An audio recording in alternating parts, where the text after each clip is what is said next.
Matapos ang 26 na taon ay malaya na sa wakas ang 7 sakada mula sa Patnongo sa mga kasong isinampa sa kanila na wala umanong katotohanan.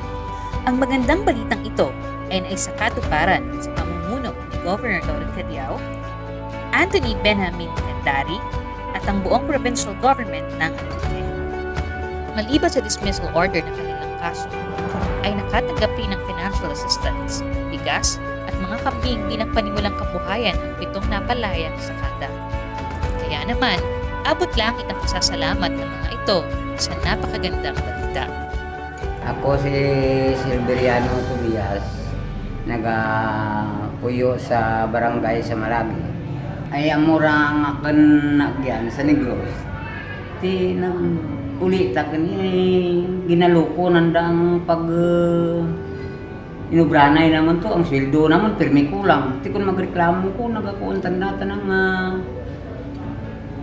ako lamang matingkipir ay aram ko na ako magsuma. Ti ang akin ginasakap ang inubrahan ko lang mura man takot pagsakap ka iba.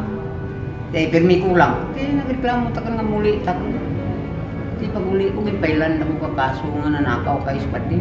Salamat sa ginbulit mo kanakin na iti amorati nga mataway na akong paglinakaw kaya ay ura ra ko ti ura ra ko ti record sa munisipyo.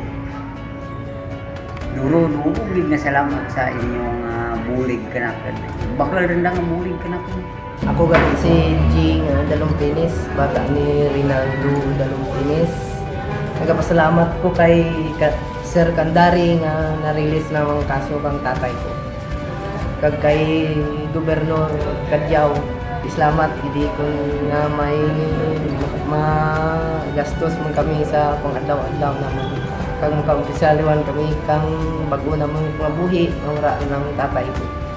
Ako si Cosme Cornelio, kung barangay Tibalugo, Patnongon, Antique.